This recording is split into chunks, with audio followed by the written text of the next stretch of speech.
HSC English second পেপারে modified টপিকটা নিয়েও কিন্তু তোমরা অনেকেই ভয়ে থাকো। আজকে মডিফাইডটা তোমাদেরকে এমনভাবেই করায়া দেব যে তোমরা চাইলেও সেটা ভুল করতে পারবা না। তোমাদের সাথে আছি আমি মাসুদ রানা। যারা ভিডিওটি দেখছো তারা এই পেজটিকে ফলো করে দাও এবং ভিডিওটাকে অবশ্যই শেয়ার করে দাও। এবং যারা মাসুদ স্যারের সাথে সরাসরি যুক্ত থাকতে চাও এবং আজকের এই ক্লাসের পিডিএফ চাও তারা ডেসক্রিপশনে রানাস ইংলিশ স্কুল এই পেজটিকে ফলো করে দাও। তো কথা না বাড়িয়ে চলে যাওয়া যাক আমাদের মূল টপিকে। দেখো মডিফায়ার, আসলে মডিফায়ার অ্যাকচুয়ালি আজকে মডিফায়ার কাকে বলে, কত প্রকার, কি এটা নিয়ে আমরা আলোচনা করতে চাই না। এখন দেখো যে এখানে তোমাদের একটা প্রশ্ন দেওয়া আছে, এই প্রশ্নটা তোমাকে কি করতে হবে, উত্তর দিতে হবে। কেমন প্রশ্ন আসে তোমরা একটু দেখো। এখানে একটা শূন্যস্থান থাকে এবং এই শূন্যস্থানে তোমাকে কি দিয়ে বসাতে হবে, কোন শব্দ বা কোন ফ্রেজ বা কোন কি দিয়ে বা বসাতে হবে সেই জিনিসটা কিন্তু এখানে মেনশন করে দেয় যে এই মেনশন অনুযায়ী আমাকে এই শূন্যস্থানটা পূর্ণ করতে হবে। তো এখন আমরা মেনশন করলে কি মেনশন করলে কোনটা বসাতে হবে সেটা আমরা জাস্ট টু দ্য পয়েন্টে শিখবো এবং আশা করি যে কয়টা তোমরা শিখবা এগুলোর মধ্যেই প্রশ্নে চলে আসবে। এখন দেখো যে প্রথমেই অপশনটা দেখো যে pre modify the noun. Pre modify the noun that means তোমার প্রশ্নে প্রি মডিফাই দ্য নাউন আসলেই তোমাকে কি করতে হবে, একটা অ্যাডজেক্টিভ বসাতে হবে। তোমাকে কি করতে হবে, একটা অ্যাডজেক্টিভ বসাতে হবে। তাহলে ওই অ্যাডজেক্টিভটা কিন্তু দিয়ে এই প্রি মডিফাই দ্য নাউন মানে কি অ্যাডজেক্টিভ। তাহলে রহিম এখানে প্রি মডিফাই দ্য নাউন, তাহলে এই বাক্যটা দেখো এই শূন্যস্থানে কি বসাবা, একটা অ্যাডজেক্টিভ। তাহলে মিস্টার রহিম ইজ অ্যান ড্যাশম্যান এবং এই অ্যাডজেক্টিভটা বসাবা যে সেন্টেন্সটা আসবে সেই সেন্টেন্সের অর্থ অনুযায়ী। তাহলে দেখো মিস্টার রহিম ইজ অ্যান ড্যাশম্যান, এখানে তোমাকে একটা অ্যাডজেক্টিভ বসাতে হবে অ্যান ড্যাশম্যান। তাহলে কি হতে পারে অ্যাডজেক্টিভ, তাহলে এখানে যদি আমি দেই HONEST, দেখো অনেস্ট, তাহলে অনেস্ট কিন্তু কি একটা অ্যাডজেক্টিভ এবং এই অনেস্টটা একটু খেয়াল করবা, এই অনেস্টের আগে কিন্তু প্রিপোজিশন কি বসে, অ্যান বসে। এখানেও কিন্তু তোমাকে যে কোনো দিলে হবে না, এইটাও কিন্তু তোমাকে মিলাতে হবে। নেক্সটে দেখো যে post modify the noun with an appositive, এখানে কি বলছে, অ্যাপোজিটিভ। তোমাকে যে জিনিসটা জানতে হবে অ্যাপোজিটিভ জিনিসটা কি। অ্যাপোজিটিভ জিনিসটা হচ্ছে যে একটা সেন্টেন্সের সাবজেক্ট থাকবে এবং সাবজেক্ট সম্পর্কে একটা তথ্য দেওয়া থাকবে, তোমাকে কি করতে হবে, ওই সাবজেক্ট সম্পর্কে তোমাকে আর একটা অতিরিক্ত তথ্য দিতে হবে। এখন দেখো অতিরিক্ত তথ্য এখানে একটা, my father teaches the students, আমার বাবা ছাত্রছাত্রীদের কী করেন, শিক্ষা দেয়। এখানে এই বাবা সম্পর্কে আর একটা কী দিতে হবে, আর একটা তথ্য দিতে হবে। যেহেতু এখানে শিক্ষা সম্পর্কিত, ছাত্র সম্পর্কিত, তাহলে আমরা একটা উত্তর দিতে পারি, সেটা কি দিতে পারি, আ টিচার, TEACHER, টিচার। দেখো এই teacher, my father teachers the students, এটা একটা তথ্য। এখানে মাই ফাদার আর টিচার এটাও কিন্তু একটা তথ্য। তার মানে কি, একটা সেন্টেন্স সম্পর্কে একটা তথ্য দেয়া থাকবে, অতিরিক্ত যে তথ্যটা দেব দিস ইজ কল অ্যাপোজিটিভ। তাহলে এভাবে কিন্তু এখানে অ্যাপোজিটিভ দেওয়ার ক্ষেত্রে কিন্তু একটু খেয়াল করবা, এখানে কিন্তু সাবজেক্ট কিংবা ভার্ব কিন্তু যোগ করার দরকার নাই, কারণ সাবজেক্ট এখানে দেওয়া আছে, ভার্ব কিন্তু দেওয়া আছে। সে সাবজেক্ট শুধুমাত্র তথ্য, তার ডেজিগনেশনটা দিয়ে দিলেই, তার সম্পর্কে কিছু বললেই ভার্ব এবং সাবজেক্ট ছাড়া, তাইলে কিন্তু সেই তথ্যটা দেওয়া হয়। এরপরে দেখো যে use are demonstrative to premodify the noun. আমাকে কি করতে বলছে, এই আর একটা জিনিস বলি, এই যে প্রি মডিফাই পোস্ট মডিফাই এটা নিয়ে আমাদের কোনো হেডেক নাই। আমাকে মূলত দেখতে হবে যে ওই শূন্যস্থানে আমাকে কি বসাতে বলছে। এখানে দেখো যে শূন্যস্থানে আমাকে বসাতে বলছে demonstrative, so we have to know about demonstrative. আমাদের ডেমনস্ট্রেটিভ সম্পর্কে কিন্তু জানতে হবে। তাহলে ডেমনস্ট্রেটিভ কোনগুলো, ডেমনস্ট্রেটিভ আমরা জানি দিস, দ্যাট, দেস, দোস। তার মানে কি THIS, দিস এবং দ্যাট এটা সিঙ্গুলার ডেমনস্ট্রেটিভ, দেস এবং দোস ওটা কি প্লুরাল ডেমনস্ট্রেটিভ। তাহলে তোমাকে দেখো এখানে যে we can never forget dash lovely shivers. এখানে দেখো যে আমরা কি বললাম যে এই চারটা কি ডেমনস্ট্রেটিভ, মূলত এই চারটাই ব্যবহৃত হয়। তাহলে এই চারটা, দুটো হচ্ছে সিঙ্গুলার, দুটো হচ্ছে প্লুরাল। এখন তোমাকে খেয়াল করতে হবে সিঙ্গুলার প্লুরাল ডিপেন্ড করবে ওই সেন্টেন্সের যাকে আমরা মডিফাই করব, যে নাম্বারের সংখ্যা, নাউনের সংখ্যা, সেটা যদি সিঙ্গুলার হয় তাহলে আমাকে এখানে সিঙ্গুলার বসাতে হবে, যদি প্লুরাল হয় তাহলে প্লুরাল বসাতে হবে। তাহলে এখানে যেহেতু বার্ডস প্লুরাল, তাহলে আমাকে এখানে কি দিতে পারি, ডেমনস্ট্রেটিভ THEAC, দেশও দিতে পারি, অথবা THOAC, দোষ। দেশ যদি দেই তাহলে এই পাখিগুলোকে কোনোদিনই ভুলবো না, যদি দোষ দেই তাহলে ওই সুন্দর সামুদ্রিক পাখিগুলোকে কিন্তু কি করবো না, ভুলবো না। সো ডেমনস্ট্রেটিভ বলছে, তাহলে এখানে ডেমনস্ট্রেটিভ দিয়ে কিন্তু আমরা শেষ করে দিলাম। এরপর দেখো যে post modify the adjective with an infinitive, এখানে কি দিয়ে বলছে, ইনফিনিটিভ। সো তোমরা খুব ভালো করে জানো ইনফিনিটিভ কি, 2 + V1, দ্যাট মিন কি 2 + V1, মোট কথা 2 এবং একটা প্রিপোজিশন থাকবে 2 এবং তারপরে মূল ভার্বের present form, this is call infinitive. তাহলে এখানে দেখো I requested her dash the party, তাহলে এখানে একটা টু নিতে হবে, এই অর্থ অনুযায়ী একটা ভার্ব নিতে হবে। তাহলে দেখো আমি তাকে কি করেছিলাম, অনুরোধ করেছিলাম ড্যাশ দ্য পার্টি, কি অংশগ্রহণ করতে অথবা যোগদান করতে। তাহলে আমি এখানে কি দিব, ইনফিনিটিভের জন্য টু নিলাম এবং অর্থ অনুযায়ী কিনে একটা ভার্ব নিলাম, GOIN জয়েন। দেখো যে I requested her to join the party, this is call infinitive. এরপরে দেখো যে ইনফিনিটিভের পরে কি আছে, post modify the verb with an infinitive phrase. ওখানে দেখো যে ইনফিনিটিভ 2 + V1 আর এখানে আছে ইনফিনিটিভ ফ্রেজ, দ্যাট মিনস এখানে আমাকে 2 নিতে হবে, V1 নিতে হবে। এখানে যদি একটা ওয়ার্ড হতে পারে অথবা একাধিকও ওয়ার্ড হতে পারে, তার মানে কি 2 + V1 প্লাস ওয়ার্ড অথবা words, this is call infinitive phrase. তাহলে ইনফিনিটিভ ফ্রেজের ক্ষেত্রে দেখো যে I requested her dash with me, ঠিক এইরকম আমি তাকে অনুরোধ করেছিলাম, ঠিক ওই আগের সেন্টেন্সটা দিই যে টু JOIN, যে এখানে দেখো যে JOIN জয়েন, টু জয়েন, এটা ইনফিনিটিভ হলো, এটা কি হলো, ইনফিনিটিভ হলো। এখন ফ্রেজের জন্য যেহেতু আমাকে এক প্রয়োজনে একটা শব্দ বা তার চেয়ে বেশি শব্দ আমরা নিতে পারি, টু জয়েন, এখানে কি দিলাম, দ্য পার্টি, PARTY পার্টি। দেখো I requested her to join the party with me, এখানে বলছে ইনফিনিটিভ ফ্রেজ, সো আমি এখানে একটা ইনফিনিটিভ ফ্রেজ দিয়ে কিন্তু বাক্যটা কমপ্লিট করলাম। ওকে, এরপরে দেখো যে ইউজ আ ইন্টেন্সিফায়ার, এখানে কি ব্যবহার করতে বলছে, ইন্টেন্সিফায়ার। সহজ কথা, ইন্টেন্সিফায়ার এমন একটা শব্দ যে শব্দটি বাক্যে ব্যবহার করলে একটা গুরুত্ব আরোপ করবে বা একটা প্রেশার বোঝাবে, একটা চাপ দেওয়া বোঝাবে, হ্যাঁ একটা জোর দেওয়া বোঝাবে, এই শব্দটা হচ্ছে কি ইন্টেন্সিফায়ার। আর ইন্টেন্সিফায়ার সাধারণত কি হয়, অ্যাডভার্ব। তাহলে আমরা একটু বাক্যটা মিলাই, they become dash, they become dash dear and friendly to us. এখানে দেখো যদি এখানে এই শব্দটা না থাকে তাও কিন্তু বাক্য হবে, কিন্তু যেহেতু আমাকে বলছে একটা ইন্টেন্সিফায়ার ব্যবহার করো, গুরুত্ব আর বেশি জোর দাও, তাহলে এখানে যদি দেই VERY ভেরি, দেখো ভেরি দিয়ে কিন্তু এখানে জোর দেওয়া বোঝাচ্ছে, এই ভেরিটা শব্দটা কিন্তু কি অ্যাডভার্ব, তার মানে দিস ইজ ইন্টেন্সিফায়ার। তাই ইন্টেন্সিফায়ার কথা বললেই এমন শব্দ দিতে পারে যেটা কি হবে, বেশি জোর দেওয়া বোঝাবে। ভেরি হতে পারে, অ্যাবসলিউটলি হতে পারে, শিওরলি হতে পারে, ডেফিনেটলি হতে পারে, এইগুলো। Use quantifier two premodify the noun, এখানে ব্যবহার করতে বলছে কি কোয়ান্টিফায়ার। সো আমাকে কোয়ান্টিফায়ার কি, সংখ্যা বা পরিমাণ বা পরিমাপ, তার মানে কি কোয়ান্টিফায়ার হচ্ছে সংখ্যা হতে পারে 1 2 3 4 5, একটা পরিমাণ বা পরিমাপ হতে পারে, সেটা কি হচ্ছে a lot of, some, many, all, এগুলো কি কোয়ান্টিফায়ার। তাহলে এই হিসেবে এখানে দেখো he says dash times a day, he says prayer dash times a day. তাহলে এখানে আমরা জানি যে সে কয়বার প্রার্থনা করে, তা আমরা জানি আমরা মুসলমানরা কয় 5 বার প্রার্থনা করি, সো এখানে কি বসছে 5, FIVE 5। দেখো he says prayer 5 times in a day, so এই 5 এই সংখ্যাটাই হচ্ছে কি কোয়ান্টিফায়ার। এরপরে দেখো যে ইউজ আ পজিটিভ টু, এইখানে পজিটিভ ব্যবহার করতে বলছে। তো ভার পজিটিভ কোনটা, একটা কি যে সাবজেক্টিভ হতে পারে, অবজেক্টিভ হতে পারে, পজিটিভ হতে পারে। তাহলে প্রোনাউনের 3 নাম্বার রূপটা হচ্ছে কি পজিটিভ। সাপোজ আয়ের অবজেক্টিভ হচ্ছে কি, আই হচ্ছে সাবজেক্ট, মি হচ্ছে অবজেক্ট এবং মাই, এই যে 3 নাম্বার ফর্মটা এটাই হচ্ছে কি পজিটিভ। সো মাই, তারপরে কি হতে পারে, আওয়ার হতে পারে, দেয়ার হতে পারে, এগুলো হচ্ছে কি পজিটিভ। তো সেই অনুযায়ী আমাকে কি নিতে হবে, এখানে পজিটিভ ব্যবহার করতে পারে। যে Bangladesh is dash country, so এখানে কি বাংলাদেশ আমার দেশ, বাংলাদেশ আমাদের দেশ, যেটাই দাও না কেন, so Bangladesh is my country অথবা আওয়ার কান্ট্রি, যেটাই হোক না কেন এখানে কিন্তু পজিটিভ ব্যবহার করলাম। তো পজিটিভ হচ্ছে এইগুলো, এটা দিয়ে আমাকে এই ধরনের বাক্য কমপ্লিট করতে হবে। এরপরে দেখো এখানে একটা ডিটারমিনার ব্যবহার করতে বলছে। সো ডিটারমিনার, সো আমাদের জানতে হবে ডিটারমিনার কি। দেখো আমরা যদি AN দিই আর্টিকেল, যদি কোনো সংখ্যা বোঝাই বা পরিমাণ বোঝাই সেটা হচ্ছে কোয়ান্টিফায়ার।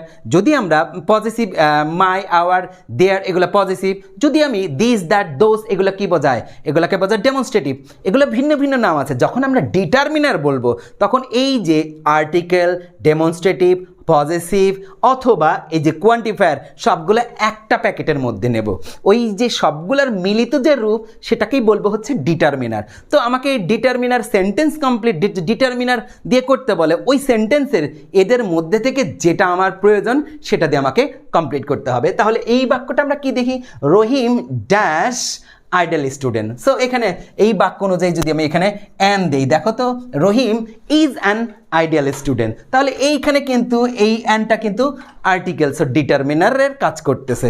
সো এটা তোমরা আশা করি বুঝতে পেরেছো। 10 নম্বর দেখো ইউজ আ নাউন অ্যাডজেক্টিভ। এখানে দেখো কি ব্যবহার করতে বলছে, নাউন অ্যাডজেক্টিভ। এইটা একটু জানার চেষ্টা করো। এখানে N O U N, noun plus N O U N, noun. দুটোই নাউন হতে হবে, কি নাউন প্লাস নাউন, পরপর দুটো নাউন থাকতে হবে এবং একটা নাউন অ্যাডজেক্টিভের মতো কাজ করে। কোনটা অ্যাডজেক্টিভের মতো কাজ করে, কোনটা নাউনের মতো কাজ করে, এটা খোঁজার দরকার নাই। তুমি খেয়াল করবা পাশাপাশি যে দুটো শব্দ থাকবে সেটাই হচ্ছে কি নাউন অ্যাডজেক্টিভ। যদি তুমি বলো mango tree, railway station, bus stand, এরকম যদি বলো তাহলে কি ভিলেজ পিপুল, রুরাল পিপুল, এইগুলো হচ্ছে কি নাউন অ্যাডজেক্টিভ। তাহলে এখানে দেখো it is a hot dash day, এখানে যদি বলি দে SUMMAR, দেখো তো it is a hot summer day, এই সামারটাও নাউন, ডেটাও কিন্তু নাউন, তাহলে দুটোই কিন্তু নাউন। এটাকেই বলা হয় যে পাশাপাশি দুটো নাউন থাকবে, সেটাই হচ্ছে কি নাউন অ্যাডজেক্টিভ। এখানে দেখো যে use a participle two premodify the noun. এখানে দেখো পার্টিসিপল, এখানে একটু বলে রাখি পার্টিসিপল কি শুধু এখানে কিন্তু তোমাকে কি present participle, past participle, perfect participle এইভাবে কিন্তু আসতে পারে, অথবা কি করতে পারে পারফেক্ট শুধু একটা পার্টিসিপল করতে পারে। তাহলে দেখো আমরা একটু দেখে নেই যে প্রেজেন্ট পার্টিসিপল কি। এখানে present participle V1 plus ING, past participle মূল ভার্বের V3 এবং পারফেক্ট পার্টিসিপল দ্যাট মিন্স কি having plus V3, that is called কি পারফেক্ট পার্টিসিপল। এখানে যেহেতু কোনো মেনশন করেনি, তারপরে এখানে যেটা হয় যেটা লাগে সেটা দিয়ে আমরা করব। We can keep fit dash a balance diet. এখানে আমরা কি করতে পারি, ফিট থাকতে পারি ড্যাশ আ ব্যালেন্স ডায়েট। এখানে কি সুষম খাবার গ্রহণ করে অথবা খেয়ে, তাহলে গ্রহণ করার ইংরেজি কি টেক, TAKE, টেক। হ্যাঁ, এটাকে টেক অথবা কি, আচ্ছা এখানে যদি আমরা টেক, ওকে এখানে দেখো যে গ্রহণ করার ইংরেজি কি টেক, আর খাওয়ার ইংরেজি কি ইট। এখানে যেহেতু টেক এবং ইট এটা হচ্ছে V1, দ্যাট মিনস ওটা পার্টিসিপল না, ওটাকে যদি আমি পার্টিসিপল করতে চাই, প্রেজেন্ট পার্টিসিপল সাপোজ করব, তাহলে কি করব, ভার্বের সাথে আইএনজি যোগ করব। যদি পারফেক্ট পাস্ট পার্টিসিপল করি তাহলে ওটাকে V3 করব। যদি পারফেক্ট পার্টিসিপল করি তাহলে হ্যাভিং প্লাস V3 করব। এখানে আমরা একটু প্রেজেন্ট পার্টিসিপল করে দিই, তাহলে কি এখানে টেকিং TAKING, টেকিং, অথবা EATING, এটিং। টেকের সাথে আইএনজি, ইটের সাথে আইএনজি, তাহলে we can keep fit taking অথবা এটিং ব্যালেন্স ডায়েট। এরপর দেখো post modify the verb with an prepositional phrase. এখানে ব্যবহার করতে পারছে কি প্রিপোজিশনাল ফ্রেজ। ফ্রেজ কি গ্রুপ অফ ওয়ার্ডস যেখানে একের বেশি শব্দ থাকবে, আর প্রিপোজিশনাল ফ্রেজ হচ্ছে যেটা প্রিপোজিশন এক শুরু হবে কিন্তু তার সাথে আরও কয়েকটা শব্দ থাকবে, কিন্তু প্রিপোজিশন দিয়ে শুরু হবে এবং তারপরে একাধিক শব্দ থাকবে। This is called prepositional phrase. এইখানটা দেখো dew drops dash like look like a pearl. Dew drop মানে কি শিশির পড়া, যেটাকে বলছি। এখানে শিশির কোথায় পড়ে, এখানে যদি বলি অন দ্য GRASS গ্রাস, দেখো dew drops on the grass look like, এটা দেখো 1 2 3 তিনটা শব্দ, দ্যাট ইজ কল ফ্রেজ। এবং এই শুরুটা কি দিয়ে হয়েছে, on, that means preposition. So preposition দিয়ে শুরু হয়েছে, একাধিক শব্দ আছে, this is called prepositional phrase. Prepositional phrase কথা বললেই এরকম অর্থ অনুযায়ী তোমরা ব্যবহার করে কমপ্লিট করবে। এরপরে দেখো শেষ অপশনটা, এখানে দেখো ইউজ আ রিলেটিভ ক্লজ। এখানে কি বলছে, রিলেটিভ ক্লজ ব্যবহার করতে বলছে। তো রিলেটিভ ক্লজ কি, রিলেটিভ ক্লজ হচ্ছে আমরা জানি ক্লজ কি, ক্লজ হচ্ছে একটা বাক্যাংশ যেখানে একটা সাবজেক্ট, একটা ফাইনাইট ভার্ব থাকবে এবং অন্য অবজেক্ট বা অন্য কিছু থাকতে পারে। আর রিলেটিভ ক্লজ হচ্ছে যে এইটার শুরুটাই হবে একটা রিলেটিভ প্রোনাউন দিয়ে। যদি ব্যক্তি হয় তাহলে হু, যদি বস্তু হয় তাহলে দ্যাট অথবা হুইচ, জায়গা হলে হোয়ার, সময় হলে হোয়েন, এইগুলো দিয়ে মূলত বাক্য শুরু হবে এবং তারপরে ভার্ব থাকবে, একটা ফাইনাইট ভার্ব থাকবে, অর্থ অনুযায়ী বাকি অংশ থাকবে। তাহলে এইখানটা দেখো a rich man of Venice had a daughter name কি বলছে, ডেসডিমোনা। তো ডেসডিমোনা হচ্ছে যে এই ভেনিসের একজন ধনী মানুষের এই কি বলছে, ডেসডিমোনা নামের একজন কি ছিল, একজন মেয়ে ছিল বা একটি মেয়ে ছিল। এখানে একটা রিলেটিভ ক্লজ দিতে হবে। এখন রিলেটিভ ক্লজ এখানে যেহেতু এখানে ব্যক্তিকে নির্দেশ করছে, আমরা কি একটা রিলেটিভ প্রোনাউন ব্যবহার করব, তাহলে ব্যক্তির রিলেটিভ প্রোনাউন হচ্ছে WHO, হু। এরপরে ভার্ব দিতে হবে, তাহলে এখানে যেহেতু এটা কি পাস্ট টেন্স, সো এখানে আমরা কি দেব, হু ওয়াজ। আর এখানে তুমি ওই মেয়ের একটা গুণ বা ওই মেয়ের সম্পর্কে কিছু একটা বললা, আমরা ধরে নিলাম সেই মেয়েটা অনেক সুন্দরী ছিল, তাহলে কি হু ওয়াজ ভেরি বিউটিফুল। বিউটিফুল, দেখো এখানে কি রিলেটিভ প্রোনাউন দিয়ে শুরু হয়েছে এবং এখানে একটা ভার্ব দেওয়া আছে, বাকি অংশ থাকা। এই হচ্ছে তোমাদের অ্যাকচুয়ালি মডিফায়ার করার যন্ত্রাংশ, এগুলোই মূলত তোমার আসবে।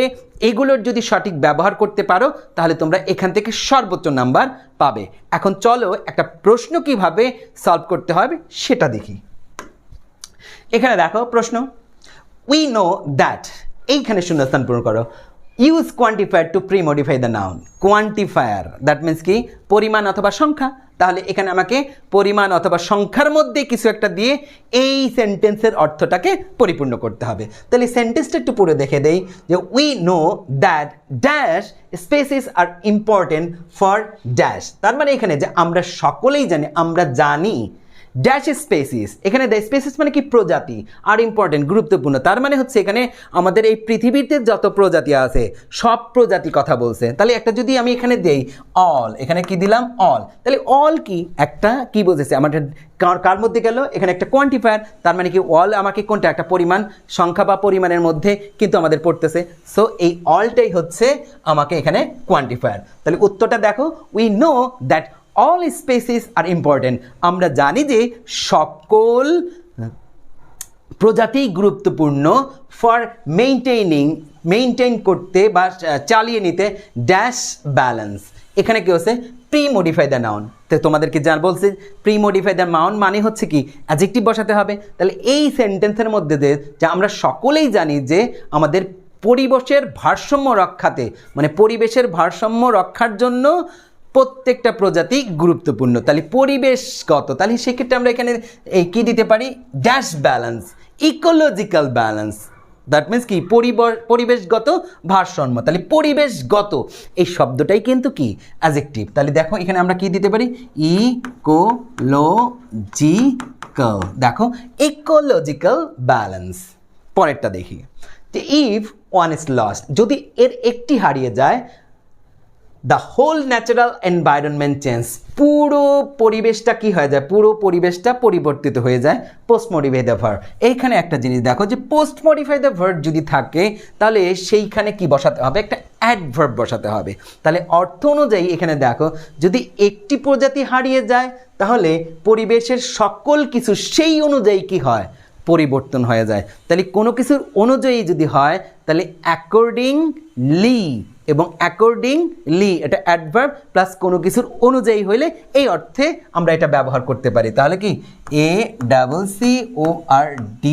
ACCORDING, accordingly. দেখো অ্যাকর্ডিংলি, তাহলে এটা post modify the verb adverb, এবং এই অর্থটাও কিন্তু পূর্ণ করলো। in order to protect the environment, মানে আমাদের পরিবেশকে রক্ষা করতে, from being spoiled মানে ধ্বংসের হাত থেকে পরিবেশকে রক্ষা করতে, we should protect, আমাদের কি করতে হবে, আমাদের প্রোটেক্ট করা উচিত, dash use possessive two premodify the noun. এখানে ব্যবহার করতে বলছে কি, পজেসিভ। তাহলে কাদের, আমাদের পরিবেশকে রক্ষা করতে আমাদের কি করা উচিত, ড্যাশ ওয়াইল্ড লাইফ। এখানে পজিটিভ যেহেতু, কাদের ওয়াইল্ড লাইফ, আমাদের ওয়াইল্ড লাইফ। সো এখানে পজিটিভ হিসেবে কি দিতে পারি, আওয়ার, যে আমাদের পরিবেশকে ধ্বংসের হাত থেকে রক্ষা করার জন্যে আমাদের এই যে ওয়াইল্ড লাইফ, আমাদের কি বন্য প্রাণীকে কি করতে হবে, রক্ষা করতে হবে। তারপর দেখো যে ই নাম্বার ড্যাশ, এখানে ডিটারমিনার ব্যবহার করতে বলছে। ডিটারমিনার তোমরা অলরেডি জানো যে ডিটারমিনার কি, এখানে আর্টিকেল হতে পারে, ডেমনস্ট্রেটিভ হতে পারে, পজিটিভ হতে পারে, কিংবা কোয়ান্টিফায়ার হতে পারে। যেটা লাগবে সেটাই আমরা এখানে ব্যবহার করব। তাহলে এইখানটা dash good news is that many countries are taking action, যে এইখানে ভালো খবর এই যে অনেক দেশ কি নিচ্ছে, পদক্ষেপ গ্রহণ করছে। তাহলে এখানে আমরা কি দিতে পারি, এখানে একটা নির্দিষ্ট করার জন্য আমরা আর্টিকেল ব্যবহার করতে পারি। দ্য, এই নিউজটা, গুড নিউজটাকে নির্দিষ্ট করার ক্ষেত্রে, কোনো জিনিসকে নির্দিষ্ট করার ক্ষেত্রে আমরা কি ব্যবহার করি, দ্য ব্যবহার করি। কোনো নাউনকে নির্দিষ্ট করার ক্ষেত্রে দ্য গুড নিউজ, এই গুড নিউজটাকে, the good news is that, যে ভালো খবর এই যে ম্যানি কান্ট্রিজ, অনেক দেশ, আর টেকিং অ্যাকশন, পদক্ষেপ গ্রহণ করছে, ড্যাশ। এখানে বলছে ইনফিনিটিভ ফ্রেজ, তার মানে কি infinitive, to plus V1 plus something. তাহলে দেখো এই অর্থ অনুযায়ী কী করতে হবে, টু ড্যাশ কি বরণ করছে, তারা রক্ষা করতে। তাহলে এখানে আমরা কি দিতে পারি, to taking action to protect. দেখো এটা ইনফিনিটিভ হলো, টু প্লাস V1 প্রোটেক্ট। এখন এটার সাথে আমরা অর্থগতভাবে কোনো শব্দ লাগাবো। এখানে দেখো THEIR, there WILD wild LIFE live. দেখো তাহলে এটা 2+V1 ইনফিনিটিভ আর বাকি অংশ দিয়ে সেটা আমরা একটা ফ্রেজ তৈরি করলাম। আর এই অর্থের এই সেন্টেন্সের অর্থ অনুযায়ী কিন্তু মিলে যাচ্ছে যে countries are taking action to protect their wild life, যে তারা তাদের জীববৈচিত্র্যকে বা বন্যপ্রাণীকে রক্ষা করার জন্যে কি করছে, একটা পদক্ষেপ গ্রহণ করছে। এরপরেরটা যদি আমরা দেখি, তারপরে জর্জ লেকক, একটা লেখক dash writes mankind must develop a concern for wild creature and determine that, এখানে দেখো অ্যাপোজিটিভ, মানে একজন লেখকের কথা বলছে, বিখ্যাত লেখক এখানে আমরা দিতে পারি। তিনি লেখক যেহেতু তিনি বই লেখছেন ম্যানকাইন্ডের ওপর, তাহলে সেই ক্ষেত্রে তিনি এখানে আমরা অ্যাপোজিটিভ মানে কি, আমরা জানি যে একটা সেন্টেন্সের সাবজেক্ট সম্পর্কে একটা তথ্য দেওয়া থাকবে, আর একটা তথ্য লিখতে হবে, আর একটা তথ্য যুক্ত করতে হবে। এখানে এই তথ্যটা দেখো, এখানে কিন্তু একটা তথ্য দেওয়া আছে এই সম্পর্কে, এবং এই যেহেতু তিনি লিখছেন, এটা একটা তথ্য যে লিখছেন মানে বই লেখা, আর তিনি তাহলে কে বই লেখে, কোন একটা রাইটারই লেখে, তাহলে এই রাইটার সম্পর্কে কিন্তু রাইটার যদি আমি দেই, তাহলে কিন্তু ওই যে এখানে যে কি সাবজেক্ট ব্যবহৃত হয়েছে তার কিন্তু আমরা একটা এক্সট্রা তথ্য দিতে পারি। সো এখানে কি দিতে পারি, দ্য ফেমাস রাইটার। তাহলে দেখো George Laycock the famous writer writes, মানে এই লেখক বিখ্যাত লেখক যিনি লিখেছেন mankind must develop a concern for wild creature, মানবজাতিকে অবশ্যই বন্যপ্রাণীর সম্পর্কে একটা উদ্বেগ থাকতে হবে বা ডিটারমিনার এবং মনস্থির করতে হবে দ্যাট ড্যাশ, এখানে ডেমনস্ট্রেটিভ ব্যবহার করতে বলছে। তো demonstrative this that this those, তাহলে কোনটা বসবে, এইখানে একটু খেয়াল করো, ওয়াইল্ড স্পেসিস, এইখানে দেখো একটা না সব প্রজাতির কথা বলছে, তার মানে কি প্লুরাল। তাহলে এখানে আমরা কি দিতে পারি, এখানে আমরা দেজ অথবা দোজ ব্যবহার করতে পারি, যে ওয়াইল্ড স্পেসিস, আগেরটা দেখো determine that these, THEAC these, অথবা THOAC দোজ, দুটোর একটা ব্যবহার করতে পারি। তবে এই ক্ষেত্রে দেশটাই সবচেয়ে বেশি যুক্তিযুক্ত এখানে। আচ্ছা, তারপরে দেখো শেষটা এখানে আমরা দেখতে পাচ্ছি, শেষ উইল নট ফ্রেজ ড্যাশ, এখানে ইউজ আ প্রিপোজিশনাল ফ্রেজ, তার মানে কি এখানে একটা প্রিপোজিশনাল ফ্রেজ ব্যবহার করতে বলছে। তোমরা জানো প্রিপোজিশনাল ফ্রেজ যেখানে প্রিপোজিশন দিয়ে শুরু হবে এবং একাধিক শব্দ হবে, তাহলে সেই ক্ষেত্রে এখানে কি উইল নট ফ্রেজ, তাহলে এখানে যদি দেই ফ্রম দ্য আর্থ, EARTH, তার মানে কি আমাদের নিশ্চিত করতে হবে যে এই জিনিসগুলো পৃথিবী থেকে কি করবে না, বিদায় নেবে না বা কমে যাবে না। এরপরে শেষটা দেখো যে use we have to save our wild animals, এখানে একটা রিলেটিভ ক্লজ ব্যবহার করতে বলছে। তোমরা রিলেটিভ ক্লজ যেন রিলেটিভ প্রোনাউন দিয়ে শুরু হবে এবং ভার্ব থাকবে এবং বাকি অংশ থাকবে। তাহলে এই অনুযায়ী উই হ্যাভ টু, আমাদের কি করতে হবে, সেভ মানে রক্ষা করতে হবে, ওয়াইল্ড অ্যানিমালকে রক্ষা করতে হবে। তাহলে এখানে যদি যেহেতু এখানে বস্তু বলছে, এখানে আমরা that can save us from extension, তাহলে এভাবে কিন্তু আমাদের বাক্যটা হয়ে গেল। তার মানে হচ্ছে যে we have to save wild animal, আমাকে বন্যপ্রাণী বা আমাদের প্রাণীদেরকে কি করতে হবে, রক্ষা করতে হবে, যেটা আমাদের বিলুপ্ত থেকে রক্ষা করে। তো এই যে তোমাদের যে জিনিসগুলো, যে পয়েন্টসগুলো দেওয়া হলো, এই ব্যাপারগুলোই তোমাদের পরীক্ষাতে থাকবে, এটার ভিতর থেকে তোমরা কমন পাবে। এই ব্যবহারগুলো যদি তোমরা সঠিকভাবে দিতে পারো, তাহলে এখান থেকে তোমরা 100% নাম্বার পেয়ে যাবা। তোমাদের পরীক্ষা ভালো হোক, শুভকামনায় আজ এ পর্যন্তই।